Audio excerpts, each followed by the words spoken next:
A partir deste horário, passamos a vos apresentar o programa evangélico A Voz do Sétimo Anjo. Mas nos dias da voz do sétimo anjo, quando ele tocar a sua trombeta, se cumprirá o segredo de Deus, como ele anunciou aos seus servos os profetas. Apocalipse, capítulo 10, versículo 7.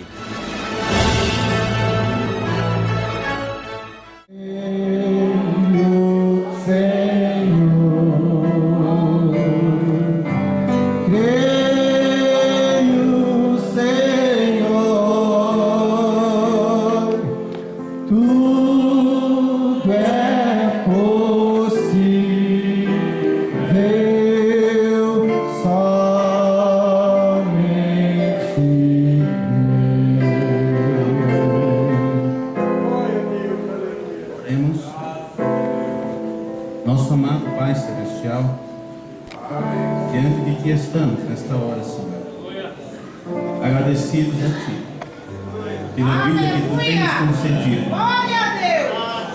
Tu nos elegeste desde antes da fundação do mundo. Viste este momento que tem chegado agora. Antes do mundo existir, já conheci o tipo de pensamento que teríamos nesta hora. E aqui estamos para cumprir o Teu propósito, Senhor. Estamos procurando fazer a Tua vontade.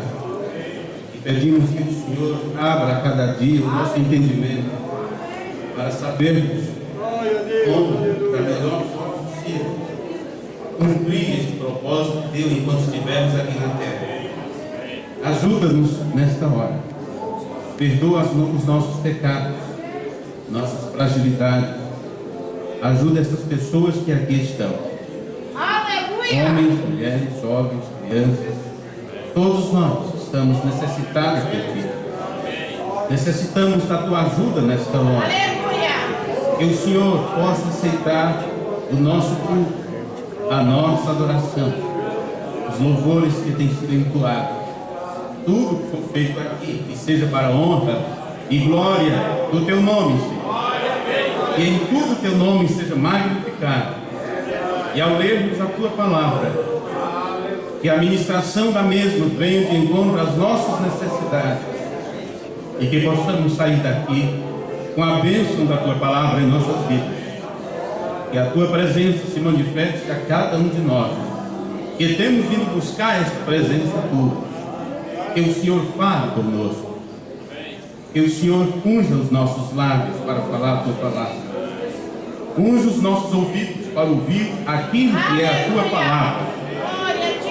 E qualquer espírito contrário à presença do Senhor, que nesta hora esteja sob o domínio do Espírito Santo que está sobre esse lugar, sobre estas vidas, e que possamos alcançar a vitória da qual nós estamos necessitados para vencer o desafio desta hora, o desafio deste momento. Te rendemos graças por tudo. E te pedimos, em nome de Teu Filho amado Jesus, para a Tua glória. Amém. Amém.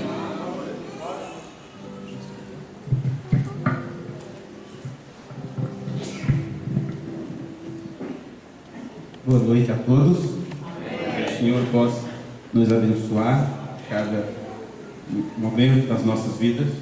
Antes de lermos a palavra de Deus, eu desejo agradecer primeiramente a Deus por estar vivo nesta hora e poder participar de um momento tão grandioso com vocês, esta festa espiritual. Agradecer ao pastor Luiz pela confiança, pelo convite, pela segunda vez que estamos aqui com vocês, e por ceder sua plataforma para falarmos um pouco sobre esta mensagem tão maravilhosa. Em apenas uma palavra, né? Eu gostaria também de agradecer a presença de cada um dos ministros que vieram participar deste evento e agradecer a eles pela humildade que eles têm nesta hora de parar para nos ouvir, e espero que, assim como todo pregador da palavra faz enquanto o outro está ministrando, eles possam estar intercedendo por mim, para que Deus possa nos usar e poder ser uma ajuda para todos vocês. Amém. Trago saudação de toda a minha família, e desde quando eu tinha 13, 14 anos, eles sempre me deram todo o apoio para sair pelo mundo evangelizando, pregando esta mensagem. E trago saudação do pequeno grupo que está ali em Francisco Morato, como também de outros irmãos que estão conosco. E espero que este momento não seja esquecido por nenhum de nós. Como falei pela manhã junto com o ministro, depois que ouvimos uma tremenda mensagem do pastor Gabriel, eu disse que isso possa ser lembrado para o resto das nossas vidas enquanto estivermos aqui na terra.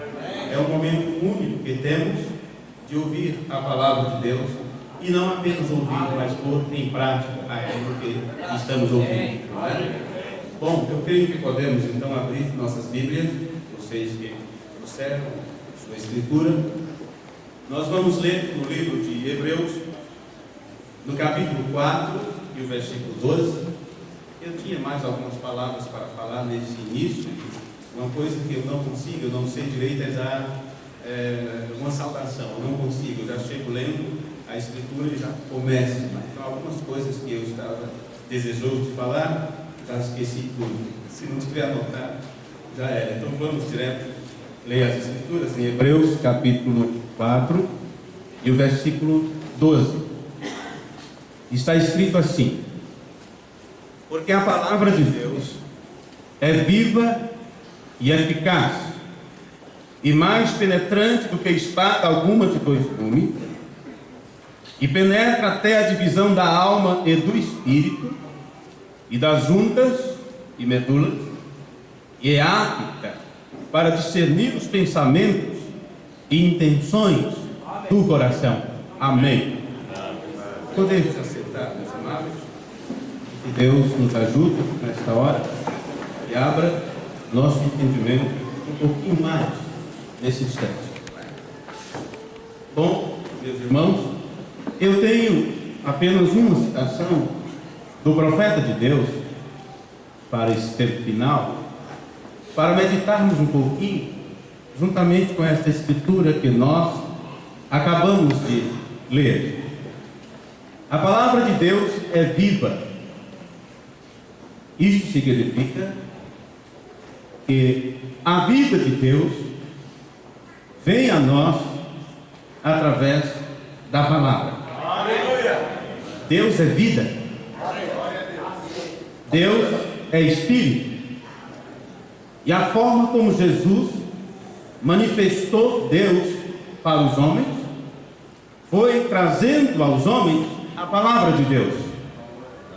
E ele disse: minhas palavras são espírito e vida.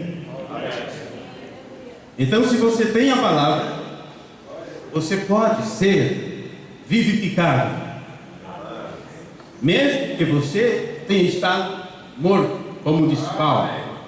Estávamos realmente mortos em nossas ofensas de pecado, mas Ele vos vivificou. Tornou a dar vida. Às vezes estamos mortos em um sistema humano, com ideias humanas, ideias mortas que não são os pensamentos de Deus. Porém, se somos frutos de seus pensamentos, se somos seus atributos, se estávamos nele antes da fundação do mundo, chegará um momento que isso se manifestará. E não há nada que possa impedir a manifestação de um filho, de uma filha de Deus. Porque a palavra de Deus vai aonde você está e te dá vida. E o Espírito testifica com o teu Espírito que você é um filho de Deus, é uma filha de Deus. Não há demônio, não há nada que possa impedir um filho de Deus de germinar através da palavra. Por isso, o mais importante para nós é termos, é ouvir a palavra de Deus, ou não adquiriremos fé, ou não teremos revelação, uma vez que a fé vem pelo ouvir, e ouvir a palavra de Deus. Amém. Os apóstolos do Senhor Jesus, aqueles que andaram tão perto da palavra manifestada, aqueles que puderam caminhar com Deus, já pensou você ter a oportunidade, a chance de caminhar com Deus? Você se sente tão bem, tão feliz quando encontra alguém que para você tem importância, tem um determinado significado, e você diz: eu encontrei tal pessoa, eu apertei a mão de tal pessoa, eu estive na casa de fulano, eu recebi a visita de tal pessoa, e você se sente tão bem com isso, e aquilo se torna um marco na tua existência aqui na terra. Pois bem, imagine você poder caminhar ao lado de Deus. Os apóstolos tiveram esta oportunidade. Enoque teve esta oportunidade. E andou Enoque com Deus. E ninguém o viu mais, porque Deus o tomou para si. Se quisermos ser também tomados por Deus, então que procuremos andar com Ele. Você vai andando, vai caminhando com Deus, até chegar o momento que você já não será visto mais nesta dimensão humana. Para começar, você já fica escondido até do diabo. Você fica escondido em Cristo Jesus. Ele não consegue te alcançar. Terá que tratar com Deus, terá que passar por Deus. E ele não conseguirá jamais isso, porque ele é um derrotado. Vocês creem nisso? Que o Senhor nos ajude, que possamos aprender cada vez mais como caminhar com Ele. Eu recordo de um momento, de um acontecimento na vida do profeta, e ele cita isso quando ele estava naquela montanha, quando parou a tempestade. E o que foi que ele ouviu do Deus Todo-Poderoso? Por que não caminhas um pouco comigo? Isso é maravilhoso, não é? Por que você não caminha um pouco ao meu lado? Ó Deus, ajuda-nos, porque nós não queremos caminhar sozinhos.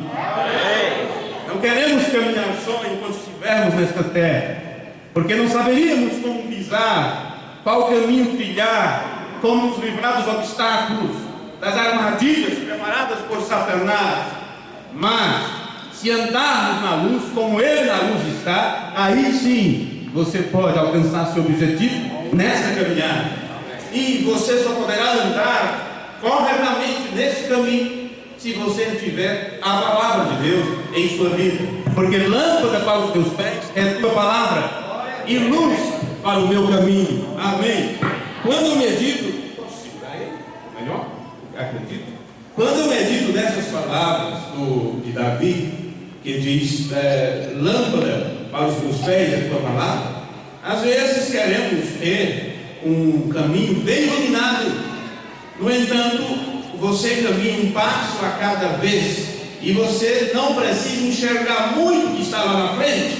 Você precisa ter a palavra de Deus para o momento, saber o cumprimento dela para esse dia, para que você não tropece com o seu pé em pedra. Por isso é lâmpada para os meus pés, que você saiba onde está colocando o seu pé, onde está colocando o pé para dar o próximo passo, para que você não fique como muitos que olham para o passado e admiram os acontecimentos passados, admiram a vida dos homens que Deus utilizou no passado e como Deus tratou com eles, fica imaginando e sonhando com o que virá amanhã, com o cumprimento de coisas que estão para o futuro, e se esquece de viver o presente ou de conhecer o que Deus está fazendo nessa hora. Você sabe, aqueles que caminharam com Jesus, e você conhece muito bem o que aconteceu naquele tempo, desde que Jesus foi batizado no Rio Jordão, e foi dito: esse é o meu filho amado em quem com prazo, e dali por diante, Deus caminhou em dois pés, Deus conversou com as pessoas, Deus dormiu pelas montanhas, e assim sucessivamente. E os discípulos andaram com ele, comeram com ele, mas não entenderam perfeitamente que vida era aquela, que ministério era aquele, o que era aquilo. Veja que mesmo eles vendo o acontecimento diante da tumba de Lázaro, depois de 4 dias de morto, fedendo, seu nariz já caído, como diz o profeta, E eles presenciaram aquela cena quando ele disse: Lázaro, sai para fora. E eles viram com seus próprios olhos a vida voltando àquele corpo que já estava morto. Santo, santo. No entanto, quando Jesus disse que ressuscitaria no terceiro dia, eles duvidaram. Eles não entenderam. Eles não creram. Eles fugiram. Eles se esconderam. Porém, isso já não aconteceu mais quando lhes foi aberto o entendimento para compreender as Escrituras. Então eles puderam ver, se descortinou para eles o plano, e dali por diante eles se tornaram outras pessoas, e estavam prontos a dar em suas vidas, a morrer e a selar seu testemunho por aquilo que eles tinham sido revelado. Mas esta revelação que eles receberam, nem todos que ouviram a palavra de Deus da boca do Senhor Jesus, nem todos entenderam, nem tampouco creram. E Jesus disse que não era para todos. Justamente por isso ele já falava em parábolas. E ele disse: graças te dou, ó Pai, Senhor dos céus e da terra, porque ocultas estas coisas dos sábios e dos entendidos e revela aos pequeninos. Então não queira ser grande, não queira ser alguma coisa, seja ninguém. Então Deus pode te revelar. Deus pode tratar com os pequenos e com os humildes, com aqueles que não são nada, com aqueles que não são notados.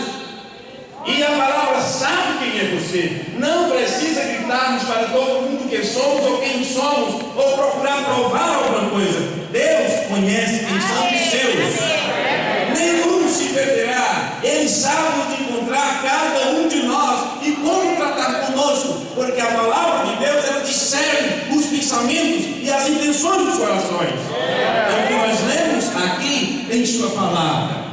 Mas, meus amigos, depois que aqueles homens que andaram com Jesus, depois que lhes foi revelado o plano salvífico, o que Jesus estava realizando aqui na terra, e eles começaram então a testificar, a ser testemunho do que eles tinham visto e ouvido. Eles começaram então a falar um linguajar que hoje, quando você lê isso nas cartas de Paulo, Tiago, Pedro, João, você deseja ter estado lá com eles para ver aqueles acontecimentos que eles relatam, deixaram registrados para nós. Na primeira carta de João, no capítulo 1 e o versículo 1, ele começou a registrar assim: o que era desde o princípio, o que ouvimos e vimos com os nossos olhos, o que temos contemplado e as nossas mãos tocaram da palavra da vida, porque a vida foi manifestada e nós a vimos e testificamos dela, e vos anunciamos a vida eterna que estava com o Pai e nos foi manifestada. O que vimos e ouvimos, isto vos anunciamos, para que também tenhais comunhão conosco, tenhais companheirismo conosco. E a nossa comunhão é com o Pai e com o seu Filho Jesus Cristo. Estas coisas vos escrevemos para que o vosso gozo se cumpra, para que o vosso prazer seja completo. Aleluia. Essas palavras de João, eu estava lendo essas mesmas palavras na tradução de como linguagem que chamam de contemporâneo, a tradução da Bíblia, a mensagem. Eu não uso essa Bíblia como a principal, mas apenas para fazer comparações. O linguajar dessa Bíblia deixa isso de forma tão clara que quando eu li isso me causou arrepio. Diz assim: desde o primeiro dia estávamos lá. Em outras palavras, estávamos diante dele. Ora, se tivéssemos um futuro, William Branham diz que a história de Laodiceia não será registrada para o futuro, ela passa diante de nós. Por isso toda essa pressa, toda essa correria, tudo é instantâneo, tudo se passa ao mesmo tempo, em todos os lugares, porque sabemos disso, tudo é pressa nesse tempo. Mas se fosse escrito a história desse tempo, que hoje para nós só podemos enxergar o que está na nossa frente.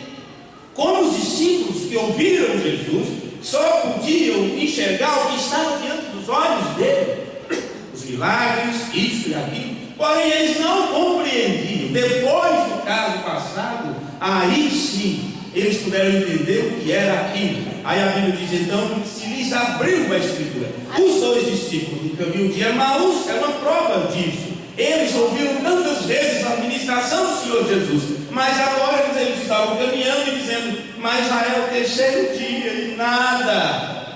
O que Jesus fez com eles? Jesus então levou eles para o Antigo Testamento e começou a falar com eles naquela caminhada rumo a Emaús. Começou a falar sobre o que Moisés tinha dito. O Senhor vosso Deus levantará um profeta semelhante a mim. E levou ele para o livro de Moisés, os profetas e os salmos. E quando Jesus levou eles para a palavra, então aquilo mexeu com seus corações. A palavra de Deus vai lá no teu entendimento. Aí você diz, sim, como é que eu deixei isso passar por alto? Como eu não consegui ver isto antes?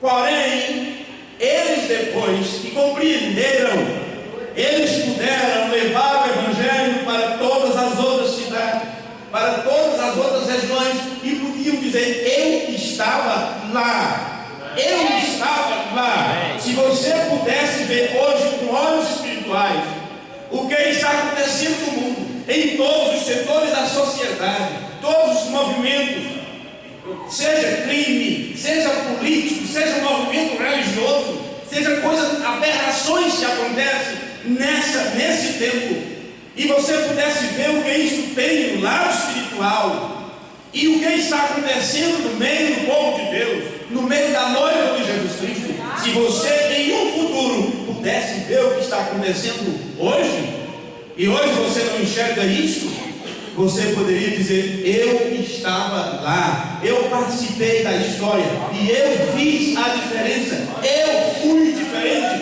Deus me deu a capacidade de fazer uma decisão correta e ser diferente do resto do mundo. Porque tem que se cumprir a Escritura que diz, saberão a diferença entre o que serve a Deus e o que não serve. E quando isso vai se cumprir? Isso tem que estar se cumprindo nessa hora, porque todos os dias existe a Escritura se cumprindo, e nós estamos aqui em cumprimento da Escritura.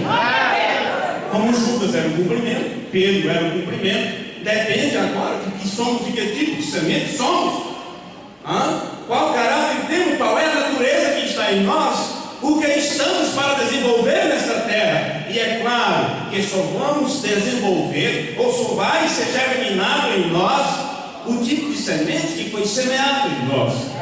E se foi semeada a semente da palavra, então é a palavra que vai germinar. Você está aqui, não necessariamente nesse lugar, mas algo está acontecendo no mundo invisível e espiritual. O Irmão não pregou sobre olhando para o invisível. A presença de Deus está nessa terra, porque um ser desceu. A Bíblia diz, o mesmo Senhor descerá do céu, com alarido, voz de arcanjo e trombeta. E esse que desceu só sai daqui com a igreja. Não vai ficar sobe e desce, sobe e desce. Não, o que desceu é para realizar um trabalho. A Bíblia diz que serão todos ensinados por Deus. Então você está participando de um grande evento nessa hora.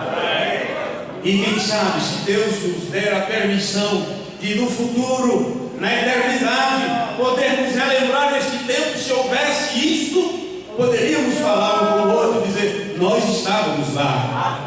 Nós ouvimos esta mensagem. Quando eu ouvi, eu criei. Eu ouvi um programa de rádio, eu escutei uma gravação, me deram um folheto lá na rua, um jornalzinho que falava disso, e aquilo mexeu com a minha vida, aquilo mexeu com o meu coração. Em outras palavras, eu fui tocado pela palavra da vida. Os discípulos testemunharam disso. Veja, desde o primeiro dia, estávamos lá. participando de tudo.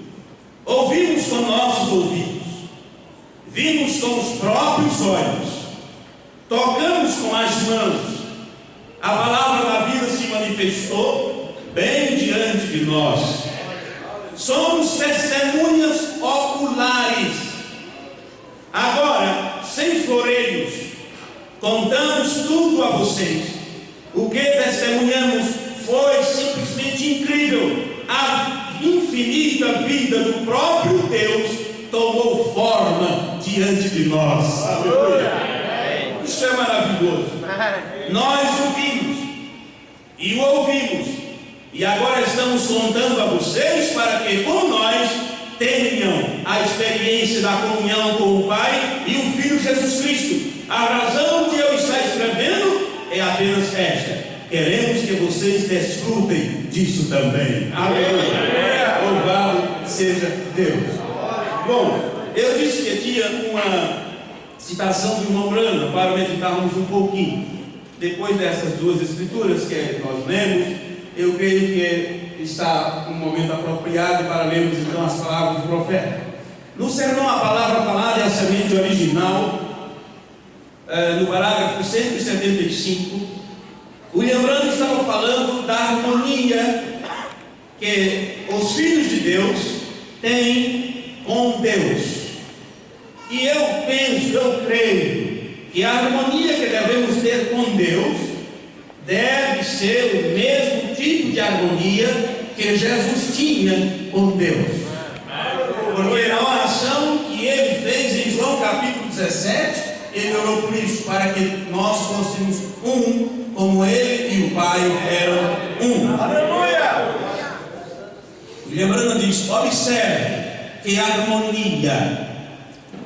Jesus nunca fez nada a não ser que visse o Pai, ou o Pai mostrasse primeiro a ele. Só com essa expressão aqui poderíamos lembrar de muitas coisas. Porém, no próprio ministério de William Branham, todos vocês que já viram aquela película O Profeta do Século XX, a entrevista com o irmão Branham, eu assisti aquilo a primeira vez no ano de 1982. Eu sabia que Deus tinha mandado um profeta. Eu sabia que o nome dele era William Marion Branham, porque eu sabia falar William, falar William. William Marion Branham. E agora eu tinha a oportunidade de ver ele pregando. Bom, eu não entendi muitas coisas que ele disse naquele filme. Porém, algo, desde a primeira vez que eu vi aquela película, me tocou. É quando ele explica, quando ele leva para as Escrituras, para explicar como aconteceu o ministério de Jesus, quando ele realizava os milagres. Naquele filme, lembrando conta que Jesus passou por muitos doentes, coxos, cegos, aleijados, e foi apenas a um que estava ali próximo ao tanque, creio que é chamado tanque de Siloé, se não me falha a memória, e aquele homem que não podia entrar lá dentro do tanque, porque ele tinha, acredito, era impossibilitado de andar, e não tinha ninguém para colocar ele lá dentro. Jesus se aproximou e disse: o que você está fazendo aí? Por que estás desse jeito? E ele disse: não tem ninguém que me coloque dentro do tanque quando o anjo do Senhor move as águas. Jesus disse: esperas tanto por isso? Ora, é 38 anos que ele estava nessa condição e ninguém te ajudou a colocar na água. Pois bem, você não precisa esperar alguém para te ajudar. Daqui mesmo você pode ir embora. Levanta, toma a tua cama, vai embora para casa. Explicando essa passagem, disse que Jesus foi questionado e lhe perguntaram por que apenas um foi curado, por que não os outros? Todos vocês podem, que já viram tantas vezes aquele filme, a entrevista do profeta, sabem muito bem que as palavras deles foram essas. Bem, Jesus disse: o filho por si mesmo não pode fazer nada. Mas tudo que vê o Pai fazer, ele não faz igualmente. Aí o irmão Branda continua. Seu ministério foi baseado nas visões do Pai. Vocês lembram disso? Recordam disso? O ministério do Senhor Jesus Cristo foi baseado nas visões que Deus lhe dava. Com isto, o profeta de Deus estava também nos mostrando como era que acontecia em seu próprio ministério. Na plataforma ele dizia para as pessoas: vocês sabem que eu estou esperando algo, eu estou esperando por ele. Enquanto Deus não lhe revelava, enquanto Deus não lhe mostrava em visão, ele jamais diria: assim diz o Senhor, você está curado, você será curado. Não. Primeiro ele tinha que ver aquilo em visão. Agora, nós que cremos nesta mensagem trazida por este mensageiro, às vezes nos passamos por afoitos, corajosos, e queremos ser algo que não somos, ou queremos fazer algo que não estamos supostos a fazer. Queremos ajudar a Deus, queremos mover a manivela, fazer a coisa acontecer, sem esperar que Deus realize a obra.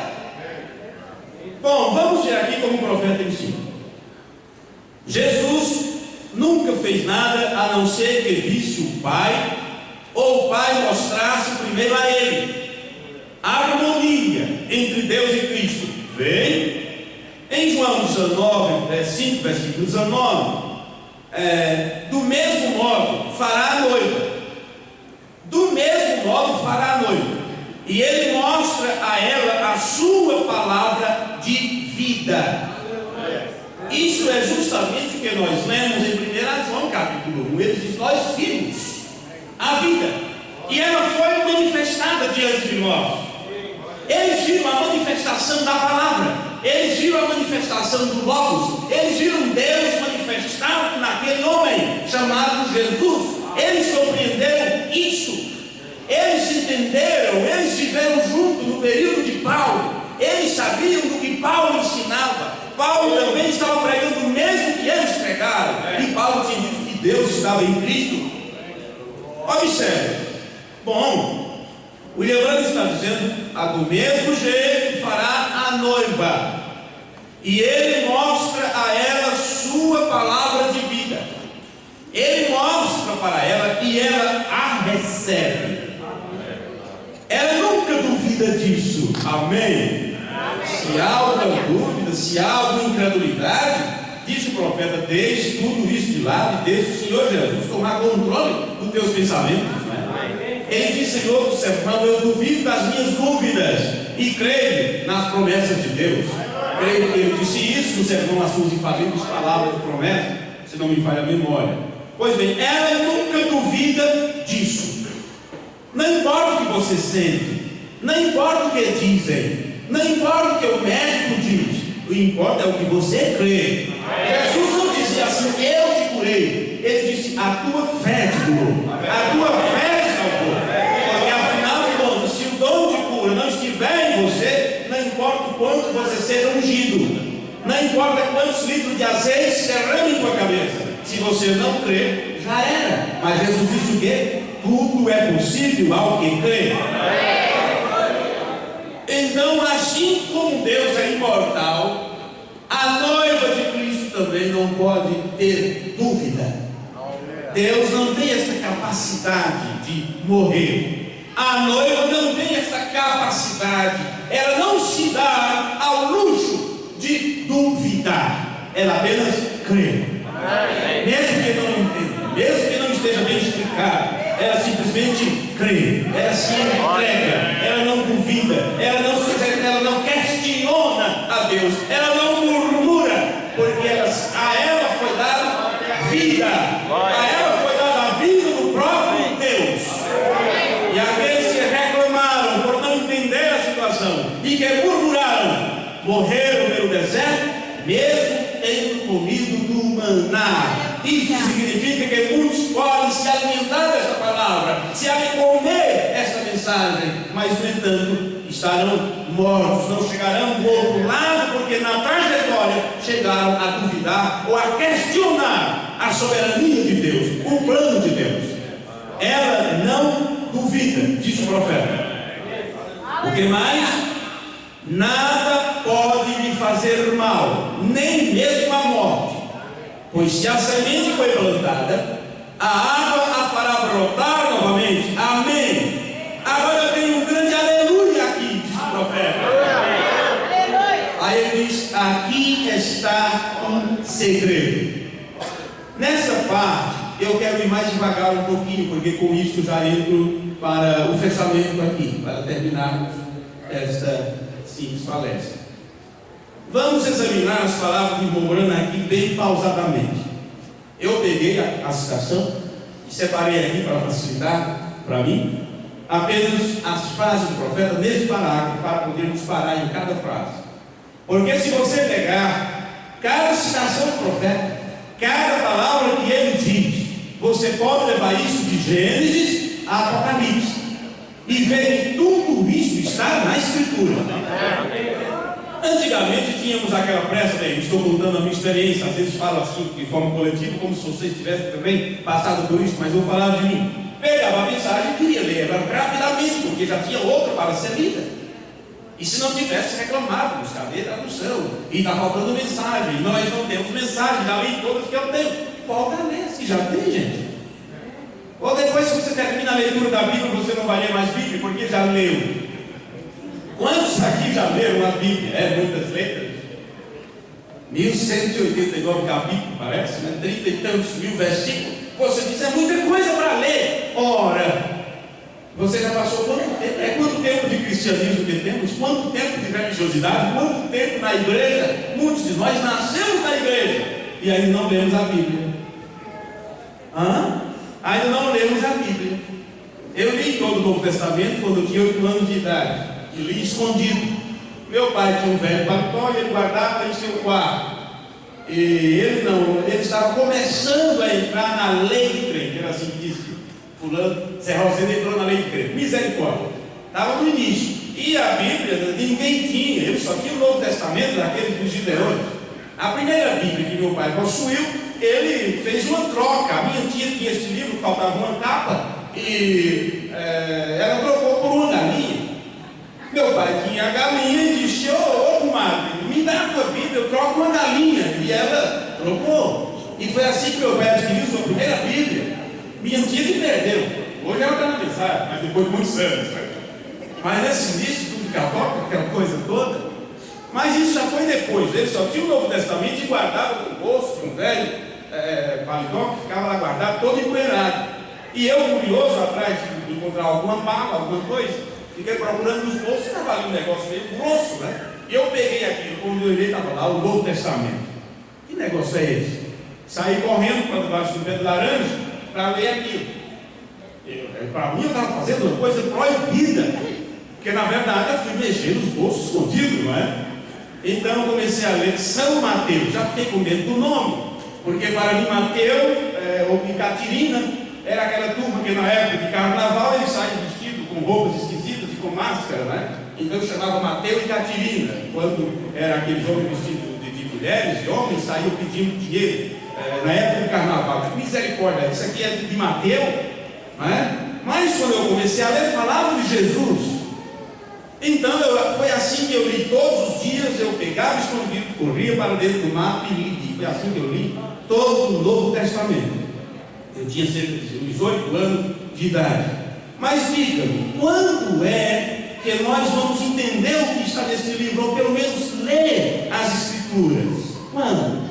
Aí temos as mensagens, e às vezes temos preguiça de ler. Falo isso para filhos de crente, porque às vezes você vê seu papai lendo, não é, rabiscando, e você acha que só ele que deve ler a mensagem, só ele que tem que ler a mensagem.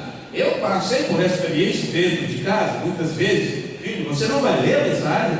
Chegou mais uma mensagem, você não vai ler. Não é possível, é um profeta, é as palavras de um profeta.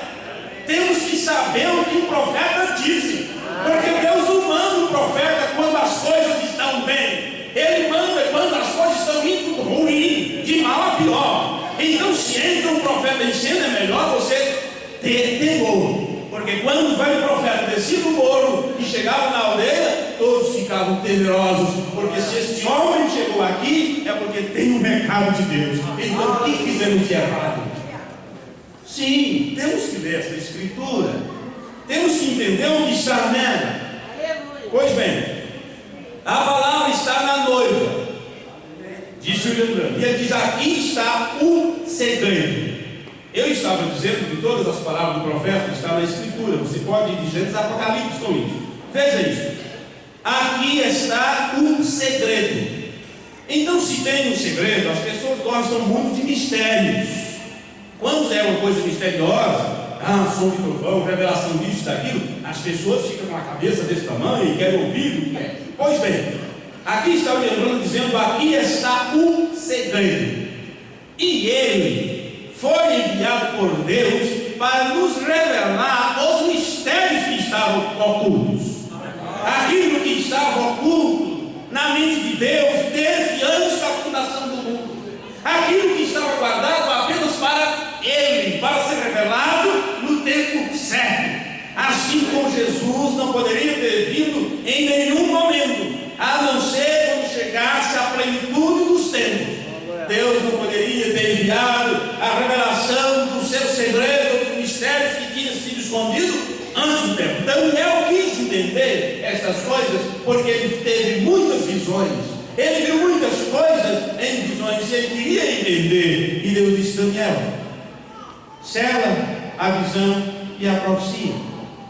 Não é para esse tempo. Vai cuidar da tua vida, vai cuidar das coisas do rei, vai cuidar do trabalho que está designado a fazer. E isto é para o tempo do fim. Amém? Quando chega o tempo do fim, então Deus manda um profeta, e aquilo que foi selado é aberto para que a revelação de Deus venha até nós. E em Apocalipse 10:7 diz: é o mistério de Deus, não os mistérios, o mistério de Deus. Mas quando o mistério de Deus é aberto, é revelado, então você vê cada ponto na escritura que estava oculto aos olhos dos sábios e entendidos. Então você vê cada parte do plano de Deus que você não entendia antes, e aí você pode enumerar muitos deles, como no sermão Senhores a este tempo, ou Senhores a este sinal do fim. William Branham enumera ali muitos mistérios: o mistério da semente da serpente, o mistério disso, o mistério daquilo, mas tudo isso foi deixado para esse tempo do fim. Então, em relação à noiva de Cristo, que você crê que faz parte, ele diz que tem um segredo nisso. Aqui está o segredo. Então ele vai revelar o segredo. A palavra está na noiva. Amém? Oh, eu agora sei qual é o segredo. A palavra está na noiva. Então, se você crê e se regozija com isto, este segredo que está revelado a nós pelo profeta vindicado, temos que entender para qual propósito isto foi revelado a nós.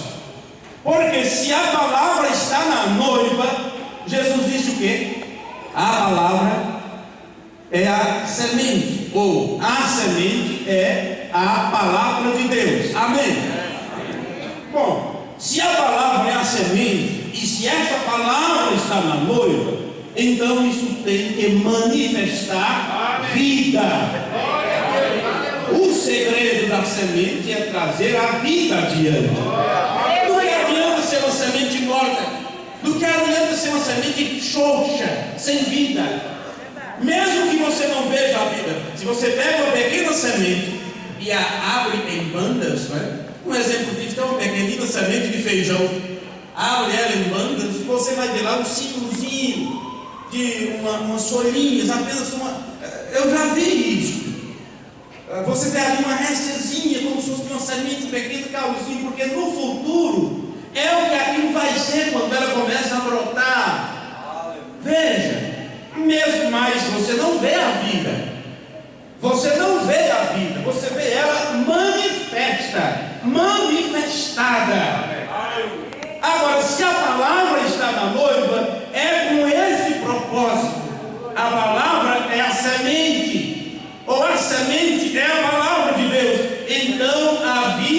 Deus tem que se manifestar através de nós, através das nossas vidas. E só há uma forma disso acontecer: é se adentrarmos naquilo que Paulo escreveu e nos submetermos debaixo da potente mão de Deus, a ponto de poder falar como Paulo: não mais vivo eu, Cristo vive em mim. E a vida que eu vivo mesmo na carne, vivo na fé, ou de acordo com, segundo a fé do Filho de Deus. Então aquele que deu sua vida para te dar vida, agora você entrega a sua vida para que a vida dele viva através de você. É para isso que a palavra está na noiva. Muitos querem ter o poder da palavra falada para poder realizar milagres, para poder realizar grandes feitos, fazer grandes realizações, ou seja, adquirir fama, popularidade, isso e aquilo. Mas a palavra está na noiva para produzir a vida de Deus. Aleluia! E ele diz: e a mente de Cristo. A mente de Cristo tem que estar na noiva. Ora, como obter a mente de Cristo? O que é ter a mente de Cristo? Nós não podemos ter a mente de Cristo sem nascermos de novo. O que eu estava dizendo antes acerca dos nossos filhos, que às vezes não querem ler a Escritura, usam como enfeite, não querem ler a palavra. Veja, mas são crentes, nasceram desde pequeno na mensagem. Mas o que acontece? Eles se acostumaram a ir ao templo, eles se acostumaram a cantar, eles se acostumaram a participar, mas eles não são crentes porque seus pais são crentes, porque Deus não tem netos. Deus tem filhos e filhas. Então, se os pais, ou aqueles primeiros que vieram para a mensagem, se eles tiveram uma experiência com Deus, então os que vieram depois, os que aprenderam, os que vieram por costume, por imposição, ou porque tinham que seguir os pais, estes mesmos terão que também ter a sua experiência com Deus, ter seu encontro com Deus. Sim, eles têm que também passar pelo processo do novo nascimento. A mente de Cristo tem que estar em você. E como se obtém isso? Por um processo do nascer de novo, do morrer, para poder ser vivificado. Sim. Agora, eu anotei aqui duas escrituras do Antigo Testamento, do profeta Ezequiel, para podermos entender como é que podemos obter a mente de Cristo. William Branham pregou um sermão com o nome O Novo Coração. O Novo Coração. E ele explica estes versículos aqui do profeta Ezequiel. Desta forma, você entende melhor este processo do novo nascimento e batismo do Espírito Santo. 11. E o versículo 19 está escrito: e lhes darei um só coração. Está tratando aqui de uma coletividade, no plural, de vários que receberão um só coração. Agora, mais de 500 lugares na Escritura que falam do coração, nós sabemos que não está tratando do nosso músculo, está tratando da nossa mente. Por isso é dito: transformai-vos pela renovação do vosso entendimento, e abrir os olhos do vosso entendimento, ou crer de coração. Isso está tratando da tua mente, do teu entendimento, que tem que ser mudado. Então nós temos neste quadro várias pessoas, um grupo de pessoas, não sei quanto. No tempo de Ló foi bem pouco, no dia de Noé foi apenas 8 pessoas, não sabemos quanto será para o rapto, mas sabemos que será um pequeno número, porque afinal de contas Jesus disse que a porta é estreita, o caminho é espinhoso, são poucos que encontram, são poucos que encontram, mas estes poucos receberão um só coração, receberão uma só mente, porque todos terão que dizer a mesma coisa. uma forma e outra pessoa crê totalmente diferente, em total desacordo. E enquanto estivermos aqui, temos que aprender a conviver com isto muito bem, como irmãos. Não podemos fazer separação agora. Não é nós que fazemos a separação, é a palavra que separa. Jesus já disse isso, advertiu para não procurarmos separar. Então teremos que procurar nos juntar se queremos ser uma ajuda para outro irmão. Porque como eu posso te ajudar se estou distante de você? Se eu não sei tua necessidade, mas se convivemos um pouco, se estamos juntos, eu poderei saber do que você necessita. Mas eu estou tratando aqui em termos espirituais, vocês compreendem. Aqui diz: lhes darei um só coração. Isto é um só entendimento, uma só mente, porque a noiva recebe a palavra, e a palavra dirá sempre a mesma coisa. Amém. Paulo disse: não sabeis que havemos até de julgar os anjos que pecaram? Quanto mais as coisas mínimas. William Branham nos ensinou isso em quantos sermões, que a noiva estará lá também julgando juntamente com ele. Mas como poderia haver um julgamento se o grupo que subiu do rápido contando da noiva de Cristo, lá se estarão separados? E eu disse: não, aqui está os tronos, porque lá no livro que o profeta Daniel disse que foram colocados tronos, né? Quando se fala sobre o tribunal de julgamento, onde se assenta o ancião de dias e etc. E já pensou uma fila de bancos ou de tronos aqui para o companheirismo A, e outra fila aqui para o companheirismo B, porque eles não podem se sentar junto ali, porque enquanto estiveram aqui na terra se duelaram todo o tempo, sempre estiveram brigando, nem se juntavam, e diziam: escuta, misericórdia, o irmão fulano visitou a igreja, o pastor fulano, e está cortado a comunhão, tira ele da ceia, nem aceita, nem conversa com ele, senão você vai ser envenenado. Dá para vocês imaginar isso? Dá para imaginar a noiva, a palavra estando nela e agindo desse jeito? E vocês sabem que isso é uma realidade vigente em nosso tempo. Já pensou várias sessões de pessoas, e ali está o companheirismo A, o companheirismo B, o C, esse grupo, aquele ministério, aquele outro, enquanto estiveram na terra sempre estavam em guerra, porque nenhum concordava com o outro, e todos são noiva. Aí na hora de julgar, aí ser julgado agora, o caso tal e tal, de fulano de tal e tal. Como é que esses julgam? Como é que o outro julga? Então teríamos discussão no trono branco, desarmonia, desacordo. William Branham disse: não, há uma harmonia aqui. A palavra está na noiva e a mente de Cristo. Então o problema que há das pelejas, de guerras, de contendas e separações é por falta do Espírito Santo.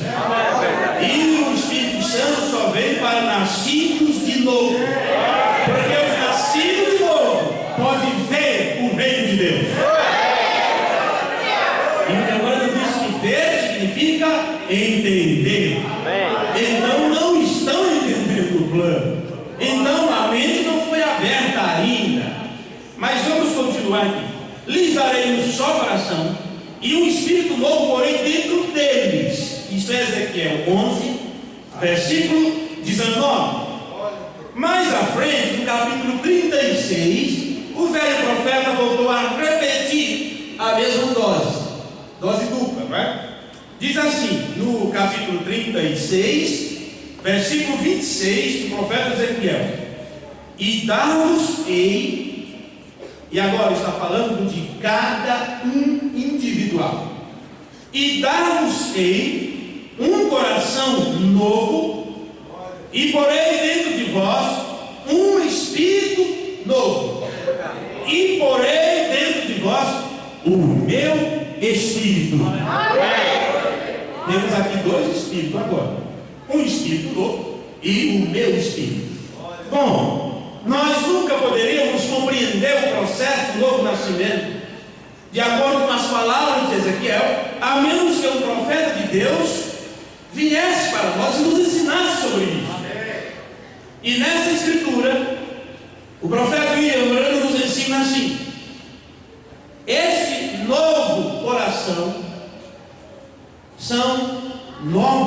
pensamento. Uma nova maneira de pensar. Eu creio que essa nova maneira de pensar tem que ser a forma de Deus. Não de acordo com o nosso julgamento, não de acordo com os nossos conceitos, ou preconceitos, ou reconceitos, ou seja o que for. Não. Tem que ser a forma de Deus. Como Deus vê, como Deus faz, como Ele age, não como estamos acostumados a agir. Então, a menos que a mente de Cristo venha a nós nunca compreenderemos os pensamentos de Deus, porque a Bíblia diz: assim como o céu está mais alto que a terra, assim a diferença dos meus pensamentos para os vossos pensamentos. Vocês conhecem isso nas Escrituras? Então observe, William Branham diz: este novo coração é uma nova maneira de pensar. Este novo espírito é novos desejos que vêm a você por causa da tua nova maneira de pensar.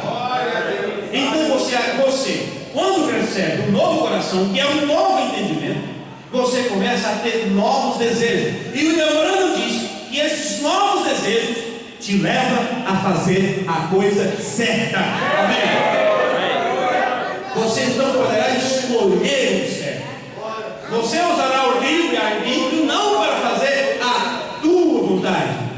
Não, porque aqueles que recebem de Deus um determinado poder, aquele que dele creu, deu-lhes o poder de serem feitos filhos de Deus. Quer dizer, você já era filho, mas no entanto você recebe de Deus uma determinada capacidade com a qual você pode escolher o certo e rejeitar o errado. E você sabe muito bem que a única maneira de você escolher o certo é se o Espírito Santo estiver dirigindo você, não teus pensamentos.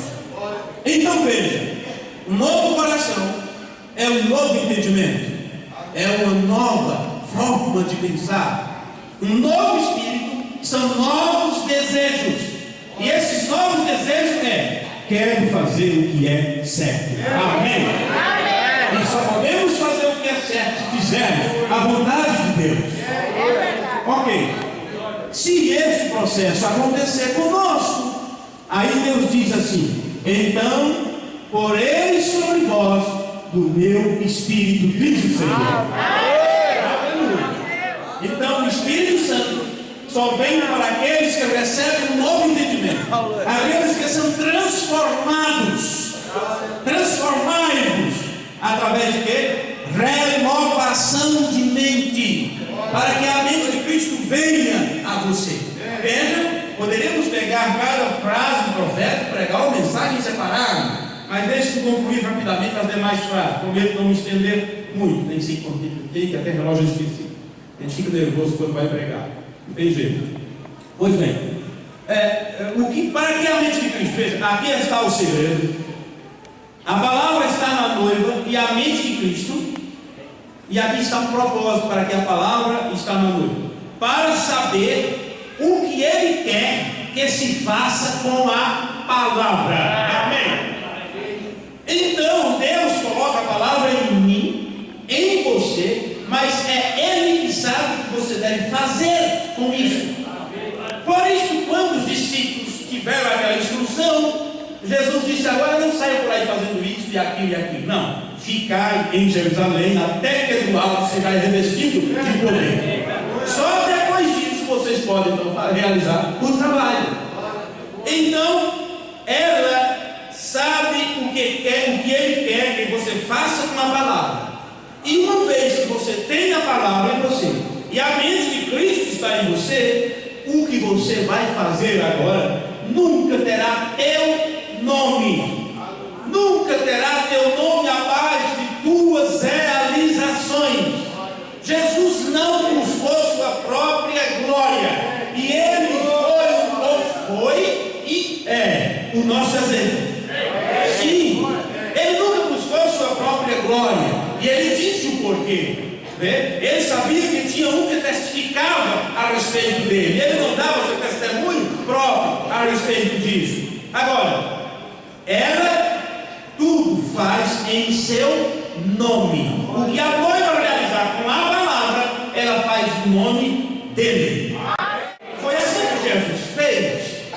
Ele disse: Pai, eu dei a eles a tua palavra. Está assim em João 17. Eu dei a eles a tua palavra. E como ele fez isto? Manifestando sempre a Deus, expressando a vontade de Deus. Quando disseram: Bom mestre, quem te disse que eu sou bom? Não há nenhum bom a não ser vosso Pai Celestial. Outra gritou depois de ouvir o sermão que ela ficou emocionada e disse: Bem-aventurado o ventre que te gerou, os seios que te amamentaram. Opa! Antes, bem-aventurado aquele que ouve a palavra de Deus e as cumpre. Nicodemo chegou elogiando: Mestre, bem sabemos que és um mestre vindo da parte de Deus, porque nenhum homem pode realizar estas coisas a menos que Deus esteja com ele. Jesus disse: Opa, vem com elogio para cá. Necessário vos é nascer de novo. Tudo a noiva tem que fazer no nome dele. E já está estabelecido na palavra: tudo que fizerdes por palavras ou por obra, fazei tudo em nome do Senhor Jesus. Através disso você dá glória a Deus Pai, porque é Ele que diz: todo joelho se dobrará, toda a terra, todo se confessará que Jesus é o Senhor, para a glória de Deus. Então a noiva aprende como fazer a vontade de Deus, uma vez que a palavra está nela e ela tem uma renovação de mente. Outra coisa que o Leandro diz aqui: ela tem, assim diz o Senhor. Isso é maravilhoso, incrível, maravilhoso. A noiva tem o assim diz o Senhor. Isso significa que a noiva é profética. Ela recebe a palavra vem aos profetas. A noiva recebeu o profeta na qualidade de profeta. O galardão do profeta está na noiva. Ela compreende a palavra de Deus, porque era um homem ungido, e a unção que estava naquele homem passou para o povo que creu em sua palavra. E agora aquilo que a minha mãe contemplou da parte de Deus, passou para você, e agora você pode ver a mesma coisa que eu lembrei aqui. Saber o que eu sou. Sim, senhores, ela tem o assim diz o Senhor. Oh meu Deus, mas para que o assim do Senhor está na noiva? O que a noiva vai fazer com o assim do Senhor? Será para sair profetizando, como as denominações fazem? Eu profetizo na vida tua, que Deus fará resultado do trabalho, ou grande homem, ou varão de guerra, isto e aquilo. Para que o assim do Senhor está na noiva? Observe as expressões do profeta. Ela tem, assim diz o Senhor. William Branham, para que ela tem? Quando você examina isso nas Escrituras, e um versículo muito apropriado para isso é a terceira carta de João, no versículo 9, que diz: aqueles que prevaricam e não perseveram na doutrina de Cristo, esses não têm a Deus. Quando você examina esta palavra, ela vem da palavra grega, a palavra tem, ela vem da palavra grega exo, que significa ecoar a, fazer eco de. Em outras palavras, levar adiante a mesma coisa. Aprendemos no culto de ontem, o pastor Marino pregou na outra igreja, e ele falou sobre eco. Como posso eu dizer olá, e o eco lá para dizer adeus, adeus, adeus? Não pode. Agora, se esta palavra tem, quer dizer, levar adiante a mesma coisa, reproduzir o mesmo eco. Aqui o Leandro diz assim: ela tem, assim diz o Senhor. Significa que a noiva faz eco daquilo que Deus já tem dito. A noiva não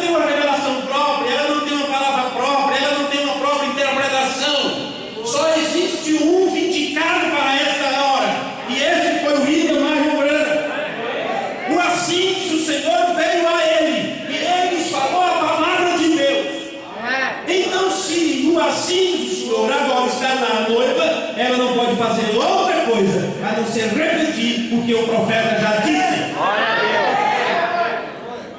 Aí o William Branham continua. Então é germinada. Significa tem vida. Se tem vida nessa semente, se ela recebeu a palavra da vida, isto tem que manifestar. A vida de Deus tem que ser manifestada através de nós. E ele diz assim que o Espírito Santo a rega.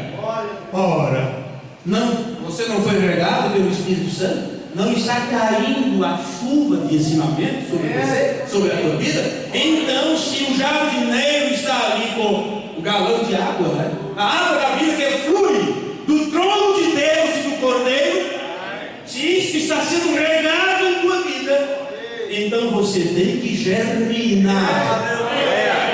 Ou quando é que vamos nos manifestar como filho de Deus?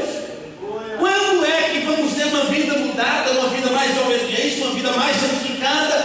Quando? Estamos esperando o quê?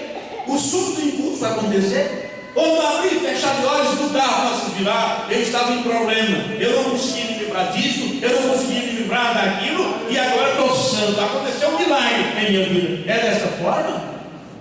Quanto tempo dura a semente para germinar? Apenas coloque ela lá na terra, regue ela com laguinha, que cai os raios do sol ali, e ali começa a ficar úmido. E o William Branham disse que a falta de umidade faz com que as plantas do deserto fiquem atrofiadas e se transformem em espinhos. Por isso tanta alfinetada que encontramos por aí, pessoas tão espinosas. É falta da água da vida para nos regar. Se o Espírito Santo te rega, então você tem que germinar a vida de Deus através de você. Uma vida de compreensão, uma vida de perdão, de aceitação, de compreensão, uma vida de amor. O William disse: sobretudo, não importa se aquele é o teu inimigo, que se possível te mataria se tivesse chance, não importa. Não importa se pisou no teu pé, se bateu a porta na cara de você, se não quis te dar um bom dia, se não te saudou com a paz de Deus ou com a paz do Senhor, não importa. Sobretudo, amai-vos uns aos outros.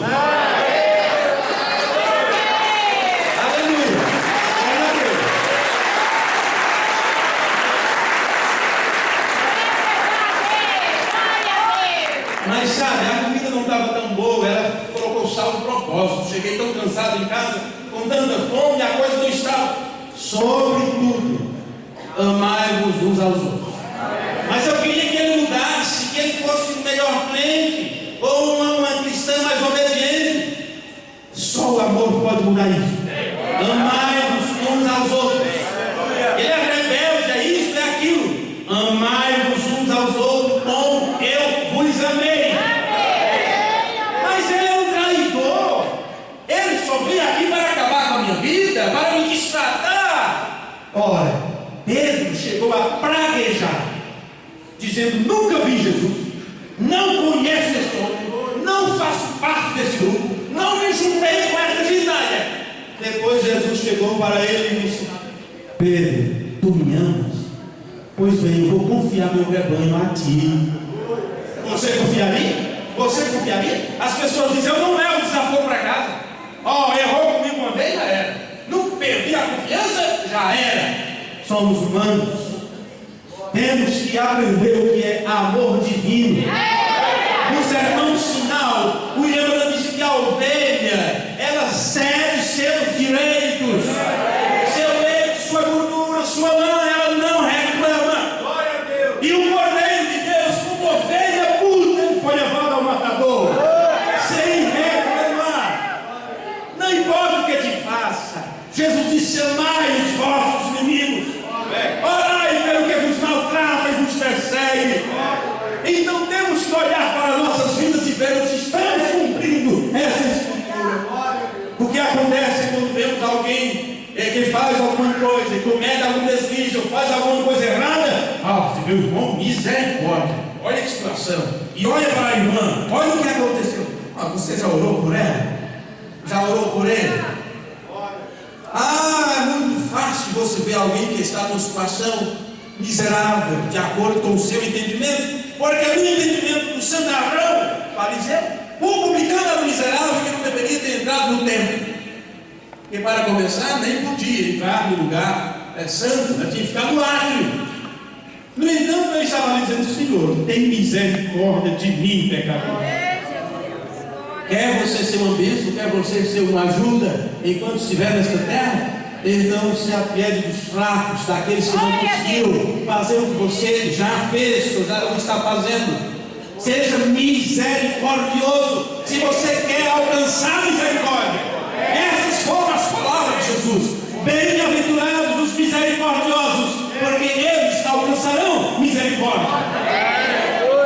Mas como podemos? Veja, William Branham disse que quando a palavra está na noiva e ela recebe a mente de Cristo e descobre o que fazer com a palavra, que é só o que ele deseja que se faça, ela então faz tudo no nome dele, e ela tem uma síntese do Senhor, e ela é germinada, ela germina, quer dizer, a vida começa a se manifestar através de você, assim que o Espírito Santo te rega com a palavra, e ele diz: até que você cresce. Temos que crescer. Quando é que vamos crescer? Quando vamos nos tornar adultos? Paulo disse filhinhos, não chamou ele de irmãos, ou de pessoas adultas, crescidas, amadurecidas, chamou de filhinhos, crianças, iniciantes, como se estivesse dando os primeiros passos, porque é como aquelas pessoas que aprendem, mas nunca chega ao conhecimento da verdade. Sempre estão questionando, sempre mandou notinha: pastor, eu posso usar isso e aquilo? Culto, perguntas e respostas, tem muito disso. O que eu posso fazer? É pecado isso ou aquilo? É errado usar esse tipo de roupa? É usado colocar o cabelo para cá ou para cá? É errado usar isso e aquilo? Quando é que vamos crescer? Quando é que vamos nos tornar adultos e responsáveis? Ou vamos ficar todo tempo como criança que o papai tem que estar segurando na mão, ou ajudando a vestir a blusa porque ele não consegue colocar o braço, né, pelo buraco da camisa, e você tem que estar ajudando. Quando é que vamos crescer? Quando é que vamos nos tornar responsáveis? Quando é que teremos uma juventude que é por si mesma, por a palavra estar neles, eles possam andar pelas ruas da cidade manifestando a vida de Deus, que vieram a eles por ouvir a palavra? Quando é que teremos homens e mulheres totalmente rendidos à vontade de Deus, que não dê tanto trabalho, que não tenhamos que ficar cercando, ou visitando, ou mando o diácono lá, senão ele não vem, ou eu esqueci de saudá-lo na portaria, e ele já disse: ninguém tem amor por mim, esqueceram de mim, ou não me convidaram para o almoço. Quando é que vamos nos tornar adultos? O Leandro disse: até que cresce. E você sabe, Jesus crescia. A Bíblia diz que o menino Jesus crescia em graça e em conhecimento diante de Deus e dos homens. Temos que crescer. Sabemos que tem aqueles que não crescem. Sabemos que tem aqueles que crescem na estatura, mas a mente permanece atrofiada, infantil. Sim, depende da genética e tudo isso. Mas se diga, pode um gene que veio da parte de Deus ser atrofiado? Não, senhores, todos terão que alcançar a perfeição. E Paulo disse para que o quinto de Efésios: até que todos cheguem à unidade da fé, a estarão perfeitos, a mesma estatura de Cristo. O Hebreu disse: até que cresce. Eu estou lendo uma palavra falada da semente original: até que cresce. E quando cresce, ele diz: e serve seu propósito.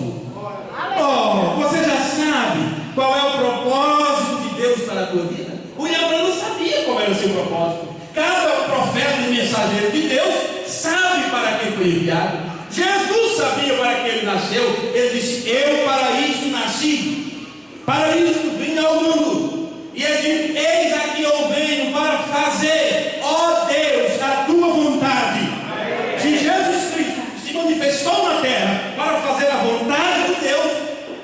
você? Não é o mesmo? Sim! Estamos aqui para fazer a vontade de nosso Pai, para servir a seu propósito. João Batista sabia quem ele era. Quando chegaram e perguntaram: és tu o Messias? Não sou. És tu o Elias? Ele disse: não sou. Ora, ele era ungido, e cada profeta recebe a unção da palavra, então o Cristo também. Ele era o Elias, bem sabemos que ele era o Elias para aquele dia. Mas tinha uma escritura que se cumpria naquela etapa do seu ministério. E quando ele falou sobre si mesmo, ele levou para o profeta do Antigo Testamento. E em outras palavras ele disse: eu sou isso aqui, olha. Eu sou a voz que clama no deserto. Amém? Amém. No exato momento da vida de Jesus, ele leu no livro de Isaías, e estava se cumprindo ali em sua vida aquela escritura. Ele disse: o Espírito do Senhor está sobre mim, ele me ungiu para isto, e depois disse assim: olha, hoje tem se cumprido essa escritura diante dos vossos olhos. Ora, o Emmanuel sabia para o propósito que ele tinha nascido. No sermão desde aquele tempo ele diz assim: este é o propósito do meu ministério, declarar a ele que ele está aqui. Amém. Qual é o nosso propósito? Qual seria o nosso propósito? Tem que ter, você tem que ver isso na Escritura, porque bem sabemos que a Bíblia Sagrada está se cumprindo bem agora diante de nós. Cada um de nós aqui estamos cumprindo parte da palavra. Eu só espero que possamos estar cumprindo parte da palavra, como aquelas que falam dos heróis da fé, de Sara que era obediente, de Abraão que não duvidou, e assim sucessivamente. Porque muitos estão cumprindo escritura, como Judas, como muitos deles que vocês bem conhecem na palavra de Deus. Mas você está aqui para cumprir o propósito deles. E ele diz assim: olha, eles fazem unicamente a sua vontade. Observe, meu filho, se você conhece a palavra, se a palavra está em você, então veja o que é que você está fazendo, veja suas escolhas, veja seus objetivos, observe teus sonhos, veja teus desejos. Paulo disse assim: procurei saber qual é a boa, perfeita e agradável vontade de Deus. Pode ter certeza que a vontade de Deus é diferente da tua. E se você quiser cumprir a vontade de Deus, você precisa se render como Jesus se rendeu. Jesus tinha sua própria vontade, ele tinha seus desejos. Veja, ele tinha a sua vontade própria, ou ele não teria dito: Pai, se possível, passa de mim este cálice. Em outras palavras, se dependesse de mim, da minha escolha agora, eu não passaria por isso. William Branham, em um sermão de nome Conferência, tem vários sermões com esse nome, ele disse que ali no jardim do Getsemane, Deus veio ter uma conferência com seu filho, mostrou para ele o futuro, os acontecimentos na cruz, toda a rejeição, tudo que ele ia passar, e disse: filho, aquele plano apresentado lá antes da fundação do mundo, chegou o momento dele se cumprir. Você vai passar por isso, será dessa forma, você vai se entregar, vai ser morto, vai sofrer, será tremendo. E no entanto as pessoas rejeitarão durante toda a vida, terão você como personagem histórico e tal. Vale a pena? Está disposto? O Emmanuel diz que Jesus disse: se possível fosse, passa de mim este momento, mas não seja feita a minha vontade, mas a tua.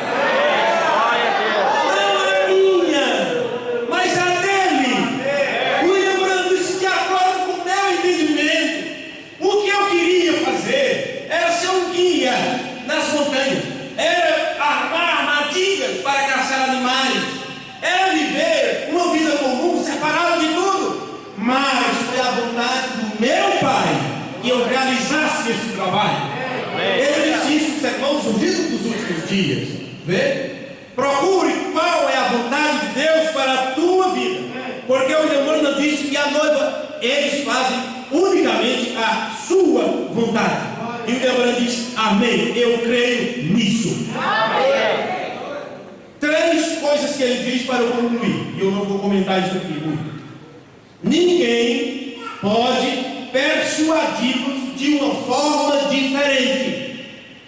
Noiva, igreja de Deus, ninguém pode te persuadir, te coagir a fazer diferente disso que está na palavra.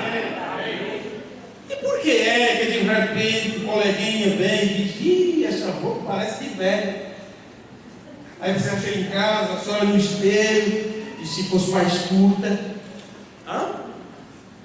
se não fosse crente, se não fosse permitido. Você quer saber? As pessoas perguntam assim: quais as proibições na tua igreja? Eu digo: não tem nenhuma.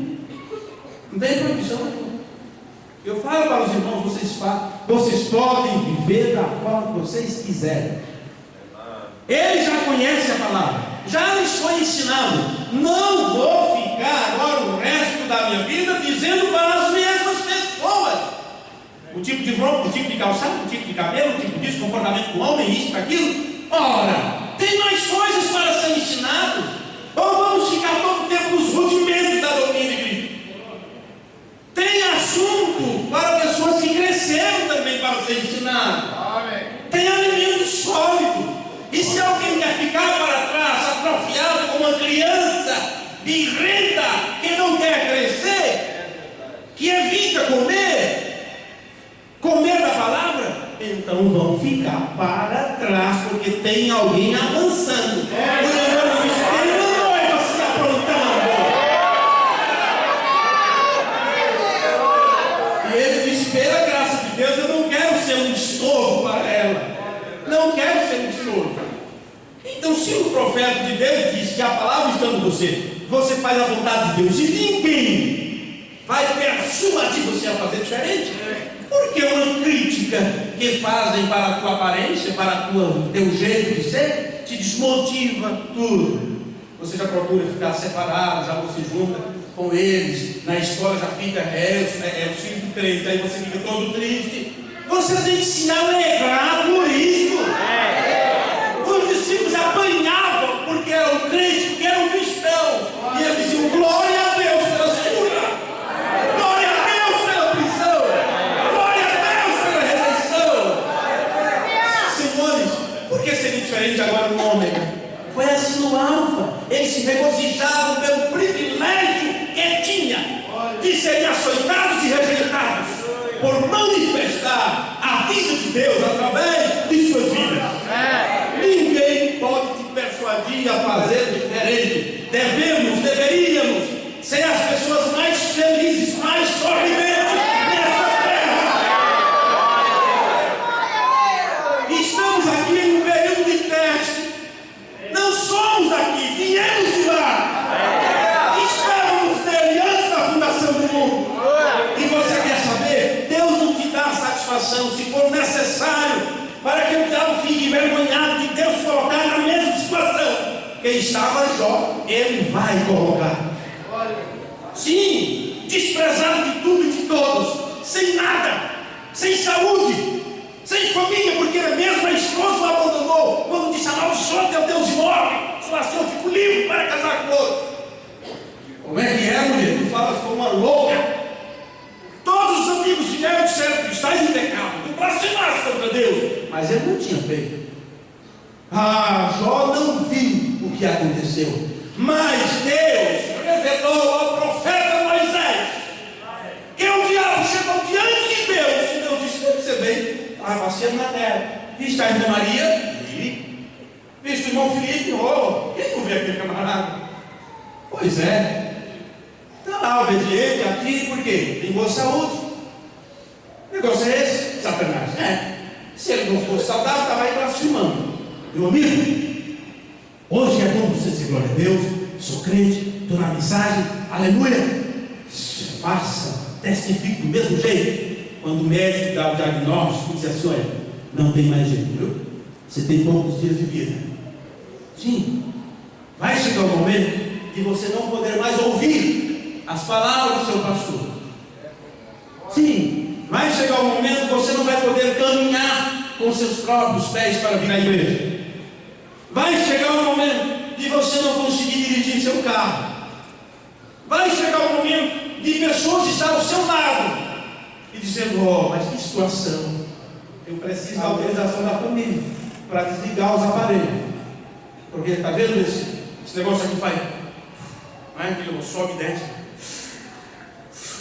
o pulmão artificial, um aparelho ligado aqui para fazer o trabalho do teu pulmão, porque teus órgãos já não funcionam, mas a tua mente, o ser pensante, pode estar ali, mas já não consegue mais, através do sentido do corpo, se comunicar. E é naquele momento que você precisa ter o acúmulo da palavra em teu entendimento, em teu espírito, e poder dizer: Deus tomou, meu tempo na terra acabou, e eu estou pronto para ir. Aí chegou esse momento para muitos de nós. Sim, é nessas horas você tem que testificar que é dele, porque você não sabe qual foi a disputa entre Deus e Satanás em relação a você dentro daquela situação. Jó não sabia, as pessoas daquele tempo não sabiam, seus amigos não sabiam, mas Deus mandou o profeta. O primeiro livro da Bíblia escrito foi o livro de Jó, e começa contando exatamente essa disputa de um homem que era fiel à palavra de Deus, cumpridor de seus deveres para com Deus, e ficou numa situação miserável, onde mesmo seus amigos vieram lhe acusar de pecado, de blasfêmia, disso e daquilo. E ele disse: Deus sabe, Ele pode me pesar em balanças fiéis, e sabe que eu sempre procurei cumprir a justiça dele. Oh, meus amigos, isso pode acontecer com qualquer um de nós. Paulo disse: ninguém vai me persuadir diferente, nem a morte, nem a vida, nem a altura, nem a profundidade, nem isso, nem aquilo, nada pode nos afastar do amor de Deus. Nada, ninguém pode persuadi-los de uma forma diferente. Eles têm o assim diz o Senhor, ou se manterá quieto. Ou você fala a palavra de Deus, ou não fala. Ou você tem o assim diz o Senhor, ou não fala nada. O conselho que você der tem que ser a palavra de Deus. Irmão, o que você acha disso e daquilo? Cuidado com suas palavras, cuidado com os seus conselhos. Às vezes a pessoa só está querendo uma confirmação, e depois colocará a culpa em você. E no dia do juízo, que ninguém possa apontar o dedo para você e dizer assim: você me aconselhou errado, você era meu pai e minha mãe e não me abriu os olhos, deixou eu fazer isso, deixou eu viver qualquer classe de vida. É melhor hoje eles, ou os que dependem de você, te ter como obsoleto, passado de moda, chatos, isso e aquilo, do que no dia do juízo eles apontar o dedo e dizer: você me deixou viver de qualquer jeito e não me orientou. Sim, eles têm uma síntese: Senhor, se mantém quietos. Se não for a palavra de Deus que você vai dizer, o conselho que você for dar, se não for o parecer da palavra, então fique quieto, não fale nada, não dê seu próprio parecer, porque o parecer próprio sempre será carnal e pecaminoso, e trará um resultado maléfico para você e aqueles que dependem de você. Então eles farão a obra de Deus, disse o profeta. Sim, só pode fazer a obra de Deus quem tem a palavra de Deus em si. E o que é fazer as obras de Deus? Pois bem, está assim nas Escrituras: esta é a obra de Deus, crer naquilo que Ele enviou. A noiva crê, a noiva não duvida, a noiva não questiona, ela apenas segue, apenas acompanha aquele que está na frente, aquele que está na liderança. E quem está na liderança sabe o caminho, porque Ele mesmo é o caminho. E é esse caminho que devemos caminhar, sem nos desviar nem para a direita e nem para a esquerda. Deus nos abençoe. Em nome de Jesus Cristo. Deus nos abençoe.